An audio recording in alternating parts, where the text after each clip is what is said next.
Bonjour, je suis Christine Germain, diététiste au Centre de santé communautaire du Grand Sudbury. On espère que vous allez bien et que vous gardez en santé pendant ces temps qui sont quand même assez difficiles. Donc aujourd'hui, je vais vous parler de comment garder une alimentation saine pendant cette période de pandémie. Donc un bon début serait de miser sur l'équilibre et la variété quand ça vient à l'alimentation. Donc essayez autant que possible de manger régulièrement au courant de la journée pour faire certain que vous rencontrez vos besoins en tous les nutriments importants. Un bon outil pour vous aider à bâtir des repas équilibrés est le nouveau guide alimentaire canadien, qui est maintenant en format d'assiette. Donc, on recommande environ un quart de l'assiette qui est des grains entiers, un quart qui est des protéines et l'autre moitié pour les fruits et les légumes. Il faudrait aussi se rappeler de boire beaucoup d'eau, surtout s'il fait chaud dehors, pour se garder bien hydraté. Puisqu'on va maintenant moins souvent à l'épicerie ces temps-ci, ça serait bon d'acheter des aliments qui peuvent se garder longtemps au congélateur ou dans le garde-manger. Donc, par exemple, on pourrait acheter des fruits et des légumes congelés ou en conserve.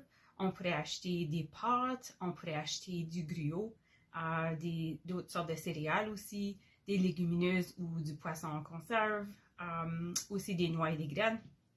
Donc, avec ces aliments-là, ça serait facile de faire des repas en un tour de main. Par exemple, on pourrait faire une casserole au thon, un chili végétarien ou encore des carrés aux petits fruits congelés.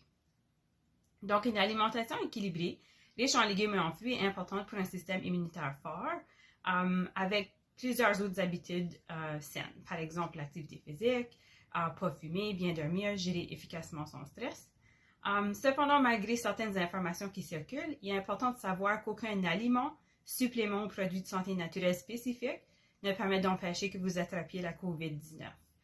Comme recommandé par des experts en santé publique, le lavage des mains et la distanciation sociale demeurent toujours parmi les meilleurs moyens pour prévenir la COVID-19. Avant de terminer, j'aimerais aussi mentionner qu'on est dans une période très différente qu'il y a même quelques mois. Donc, on doit s'adapter tant bien que mal à la fermeture des écoles, au travail à la maison, à un niveau de stress plus élevé et plus encore. Donc, pour beaucoup de personnes, une manière de gérer ces émotions fortes, c'est de se tourner vers la nourriture. Avec le temps, il faudra ajouter d'autres outils dans notre boîte de gestion des émotions, mais il faut se donner la chance.